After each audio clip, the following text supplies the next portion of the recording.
Welcome to our Hong Kong Brief program. I'm your host, Jenny. Today, we're diving into the thrilling world of cryptocurrencies as Hong Kong's acceptance of digital assets skyrockets. MicroBit Capital took 2 years to launch its Bitcoin and Ether ETFs, riding the wave of record-high crypto prices and growing regulatory support worldwide. Institutional investors and family offices are increasingly planning to allocate big chunks of their portfolios to digital assets, turning Hong Kong into a vibrant digital asset hub with a thriving ETF market and innovative regulations. Experts believe this momentum could lead to broader utility and mainstream adoption, even as volatility and security concerns remain. Now, let's turn to the sizzling heat baking Hong Kong cityscape. Dense urban areas with limited greenery are trapping heat, making the city hotter and more uncomfortable. Although 70% of land is vegetated, only 7.6% of developed spaces have green features, and many rooftop gardens suffer from poor maintenance. Experts suggest that expanding urban greenery and improving ventilation are crucial, especially under projects like the Northern Metropolis, which could develop botanical gardens and green corridors to combat the urban heat island effect. Systematic planning and long-term ecological strategies, inspired by Singapore's Garden City vision, are essential to creating a cooler, greener Hong Kong. Finally, Hong Kong is a butterfly lover's paradise. With over 250 butterfly species, including rare protected ones like the golden birdwing, the city boasts remarkable biodiversity. Kadori Farm and Botanic Garden hosts the first outdoor butterfly garden in the region, supporting diverse habitats and conservation efforts. However, habitat loss and land development threaten these delicate creatures. Ecotourism, habitat preservation, and community involvement are vital to safeguarding Hong Kong's vibrant butterfly populations. So, whether you're a nature enthusiast or just curious, Hong Kong's colorful butterflies are a true natural treasure waiting to be explored. Please continue to watch for more detailed stories. South China Morning Post highlights Hong Kong's burgeoning role in the global cryptocurrency landscape, emphasizing the city's strategic move to position itself as a digital asset hub. The article describes how MicroBit Capital's 2-year effort to launch Bitcoin and Ether ETFs coincided with record-high crypto prices and increasing regulatory acceptance worldwide. Institutional investors are now allocating significant portions of their assets to cryptocurrencies, reflecting a shift towards mainstream adoption. Hong Kong's recent regulatory developments, including licensing regimes and policies aimed at fostering innovation, are attracting major players like Swiss virtual asset banks and global asset managers. The city's efforts to build a comprehensive ecosystem, covering custody, stablecoins, tokenized assets, and ETFs, are positioning it as a competitive, trustworthy center for digital finance, despite ongoing challenges such as market volatility and fragmented regulation. The growth of spot ETFs, with assets soaring to over $1 billion, underscores the increased investor confidence, especially as major funds like Harvard's endowment and BlackRock participate. Hong Kong's proactive stance on regulation and its ambition to become Asia's leading financial hub for digital assets are evident, with government initiatives and industry leaders emphasizing the city's potential as a superconnector in the Web3 space, even as the industry grapples with issues of trust, standardization, and global cooperation. The South China Morning Post also explores Hong Kong's urgent need to address its urban heat problem amid rising temperatures and climate change.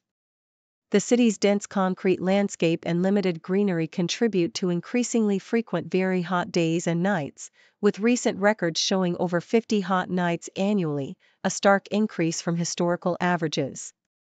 Residents like Samuel Wong and Sham Shui face severe discomfort, with inadequate cooling options exacerbated by the city's minimal green spaces and poorly maintained urban greenery. Experts advocate for expanding green infrastructure through pedestrian-level ventilation, urban parks, and rooftop gardens, but current greenery coverage remains critically low at just 7.6% of developed areas. The article discusses the challenges of integrating more sustainable greenery, citing issues like maintenance costs, ineffective vertical greening, and the need for systematic planning. It emphasizes the importance of adopting a holistic approach, inspired by Singapore's success in becoming a city in nature, to mitigate urban heat and improve residents' quality of life. The government's efforts, including policies to boost greenery and resilience, are highlighted, but experts call for a comprehensive review of strategies to create a resilient, climate-adaptive urban environment that prioritizes ecological health and public well-being. Finally, the South China Morning Post sheds light on Hong Kong's rich butterfly biodiversity, revealing a surprising facet of the city's natural environment. Despite its small size, Hong Kong hosts over 240 butterfly species, more than quadruple the number found in England, thanks to its mild, humid climate and diverse ecosystems. Kadoorie Farm and Botanic Garden stands out as a premier butterfly watching destination, home to 80% of Hong Kong's butterfly species and featuring a carefully curated outdoor butterfly garden.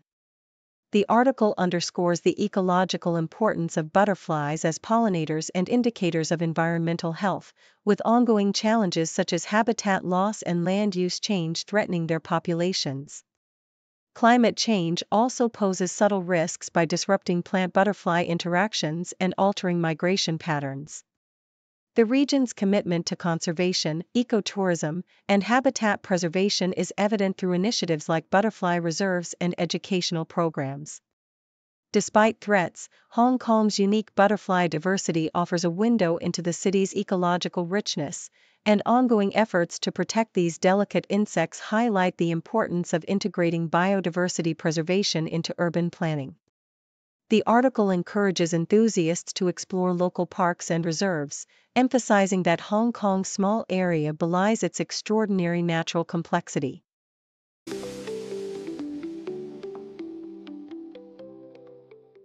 The South China Morning Post vividly captures the cultural and philosophical depth of mahjong through the personal anecdotes of a Hong Kong-based writer. The narrative paints mahjong as more than just a game, it's a reflection of life's waiting, risk-taking, and the pursuit of joy amid uncertainty. The writer humorously describes her relaxed approach, contrasting her carefree style with her friend's intense, competitive attitude. She explores how the game embodies Chinese wisdom, quoting Li Bai's poetic musings on talent, fortune, and the art of waiting, which echoes the game's core mechanics of patience and strategic risk. The story highlights the game's social significance, as her mahjong club gathers during holidays and stormy weekends, emphasizing the blend of philosophical musings and everyday camaraderie that makes mahjong a cultural cornerstone. Her playful reflection on her own bad luck and improvisational strategies reveals an appreciation for creative patience, suggesting that winning isn't just about skill but about embracing the unpredictable, often humorous, dance of chance and timing. The South China Morning Post also delves into the turbulent saga of Wang Wanchun, Hong Kong's fastest marathon runner, whose exile from the local athletics scene underscores issues of governance, transparency, and the complex relationship between athletes and authorities. Wang's story is a compelling drama of ambition thwarted by political and administrative conflicts, stemming from his decision to switch sponsorships and manage his own accommodations for international competitions. His bold move to sign with a mainland sportswear company and to fund his own training camp clashed with the HKAA's strict control, leading to a breakdown in communication and his subsequent suspension from the team. Despite setting records and breaking personal bests, Wang remains sidelined, unable to access government support or Olympic opportunities, illustrating how bureaucratic disputes can stifle talent. His ongoing quest for recognition and fairness highlights the broader struggles faced by Hong Kong athletes in a system where political and administrative decisions often overshadow athletic merit, leaving a talented runner to navigate a complex web of regulations and allegiances. The South China Morning Post's opinion piece advocates for overdue reforms in Hong Kong's civil service accountability, emphasizing that top civil servants should face the same scrutiny as ministers. The recent departure of Carlson Chan Ka-shun amid a water procurement scandal symbolizes the government's tentative steps toward greater responsibility and transparency. The proposed new mechanism aims to hold senior civil servants accountable, with dismissal as a possible consequence, supported by procedural safeguards to protect their rights. While concerns about deterrence and talent retention persist, the chief executive's firm stance underscores the importance of performance standards in attracting and maintaining a world-class civil service. The article calls for transparent processes and independent investigations to prevent bureaucratic complacency and ensure civil servants serve with integrity and accountability, ultimately fostering a culture of excellence and responsibility in Hong Kong's public administration.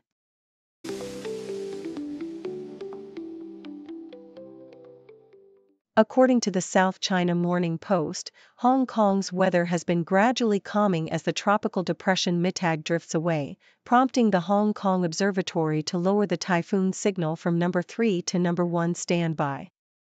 However, the region remains unstable with heavy rain and thunderstorms still prevalent, and the threat of tropical cyclone Ragasa looming on the horizon. Ragasa is expected to intensify into a super typhoon as it approaches the Luzon Strait and edges closer to Guangdong, bringing with it fierce winds, heavy squalls, and potentially dangerous storm surges that could significantly impact the region midweek. The weather update highlights an uneasy calm before a potentially severe storm, emphasizing the importance of vigilance as the meteorological situation evolves. Meanwhile, CNN reports on a powerful display of youth activism in Nepal, where protesters have adopted a manga pirate flag from the legendary series One Piece as a symbol of resistance. Amidst the chaos of last week's fire at the Singha Durbar Palace, protesters raised the iconic skull and straw hat emblem, representing the fearless pirate Monkey D. Luffy's quest for freedom and justice. This symbol, beloved across Asia and beyond, resonates with Gen Z's desire for change, embodying themes of determination, rebellion, and hope.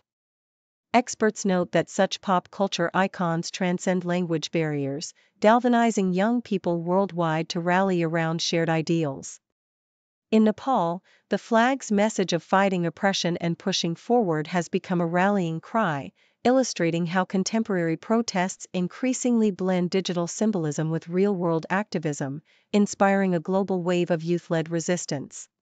South China Morning Post highlights the ongoing dispute between Hong Kong's top marathon runner Wang Wanchun and the Hong Kong Athletics Association, HKAA, which has sidelined him from international competitions. Despite Wang's impressive achievements, including setting a city marathon record, his efforts to rejoin the national team have been met with bureaucratic hurdles and alleged ostracism, especially after incidents like arranging his own accommodation at the World University Games. The HKAA insists Wang's withdrawal was personal and not exclusionary, but his absence from the World Championships and lack of support from the Hong Kong Sports Institute, HKSI, reveal a deeper rift. Wang's frustration is compounded by the association's opaque selection process, which critics argue has prevented him from representing Hong Kong at the Olympics and other major events, despite his consistent performance and dedication. This controversy underscores the broader issues of governance, transparency, and fairness within Hong Kong's sports administration, as officials emphasize integrity and meritocracy while athletes like Wang feel marginalized and deprived of opportunities to compete on the world stage. SCMP opinion paints a pressing picture of Hong Kong's ongoing battle with overlapping flu seasons amid the city's erratic climate, driven by global warming. As the city experiences an unusual summer flu surge, health experts warn that this could coincide with the traditional winter peak, creating a perfect storm for increased cases. Authorities are urging residents, especially vulnerable groups like children and the elderly, to get vaccinated, with expanded subsidies and a wider eligibility pool announced for the upcoming flu vaccination program.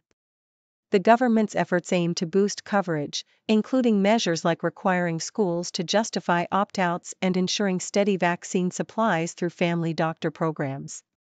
Despite high vaccination rates last year correlating with fewer severe cases, health officials stress that complacency is dangerous, as respiratory illnesses such as COVID-19 continue to threaten public health. The unpredictable nature of the overlapping flu seasons, fueled by climate change, demands sustained vigilance and proactive measures to safeguard the community's health. According to South China Morning Post, Hong Kong's Northern Metropolis is rapidly transforming from a mere blueprint into a vital economic and urban development hub, with the government prioritizing its construction through new legislation, transport links, and innovative planning strategies. The project aims to accommodate 2.5 million residents and create 650,000 jobs, fostering a diversified economy that leverages Hong Kong's strengths in innovation, logistics, and high-end services. The government's phased development approach, inspired by mainland China's 1.5-level development concept, will enable early commercial activities like retail and entertainment venues to generate revenue while infrastructure matures, thus balancing urban growth with sustainability. This ambitious plan underscores Hong Kong's strategic move to deepen integration with Shenzhen and the Greater Bay Area, positioning the metropolis as a dual-engine growth zone and a sustainable, livable city for future generations, with careful attention to environmental protection and investor confidence. The Sydney Morning Herald details the high-stakes luxury real estate scene, spotlighting the sale of some of Sydney's most exclusive properties. PayPal's Australian managing director, Simon Banks, is selling his opulent Tamarama Beach house for $10.5 million, a residence designed by architect Robert Weir, featuring panoramic ocean views, modern interiors with spotted gum floors, travertine bathrooms, and a private courtyard with a plunge pool. Meanwhile, Ron and Shauna Riemann are listing their Vaucluse mansion with a guide price of $25 to $27 million, a sprawling estate with beamed ceilings, skylights, and direct access to Parsley Bay, reflecting their history of high-value transactions in Sydney's elite neighborhoods.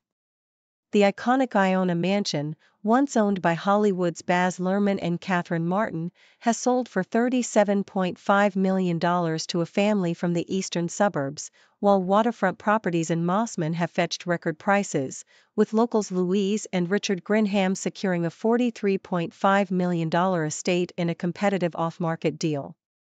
These sales exemplify Sydney's luxury market's resilience and the city's enduring appeal among high-net-worth individuals seeking exclusivity and prime waterfront living. The South China Morning Post reports that Hong Kong and mainland Chinese authorities have reached a mutual understanding to restrict issuing student visas to minors from the mainland, aligning with the city's broader educational policies. Secretary for Education Christine Choi Yuklin explained that Hong Kong would not issue student visas to students under 18 from mainland China, a decision rooted in the existing scheme that excludes mainland pupils from increasing non-local student intake, especially in aided and government schools which predominantly offer local curricula in Chinese. The government is exploring the possibility of allowing public schools to admit overseas students under a trial scheme, aiming to position Hong Kong as an international education hub with English medium curricula and flexible admission policies. Despite a 40% increase in student visas granted last year, the authorities are cautious, emphasizing capacity assessments and market testing to gauge overseas interest. This cautious approach reflects Hong Kong's strategic balancing act, promoting international education growth while maintaining control over cross-border student mobility and safeguarding local educational standards.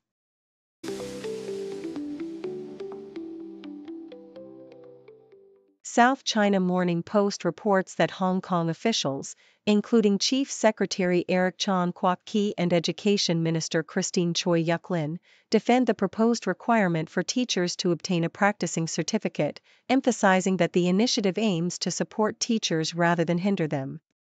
Chan explained that the certificate is designed to ensure educators stay updated with current knowledge and maintain professional standards, especially after extended absences from the classroom, which could lead to outdated skills.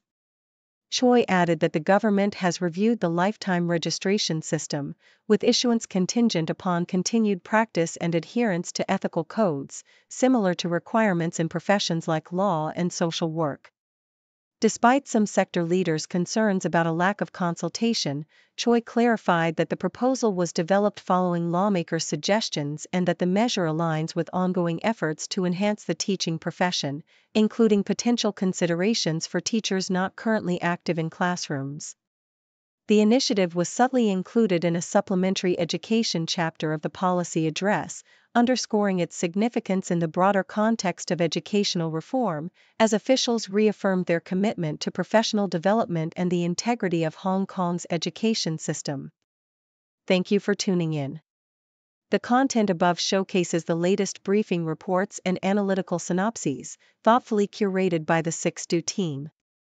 These insights stem from a wide array of reputable media outlets, think tanks, government sources, and specialized experts worldwide.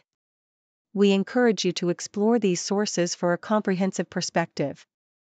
Keep in mind that while the content may not always align with the official standpoint of 6Do Brief, it's not meant to be taken as absolute directives for decision-making. Comprising seasoned media professionals, learned scholars, and accomplished scientists, the 6Do team embodies a trailblazing, fully independent media entity. To customize 6Do Brief to meet your professional needs, you have the option to subscribe to a diverse array of briefings on our website, 6dobrief.com. Regardless of your location, you can conveniently receive 6Do Brief via email.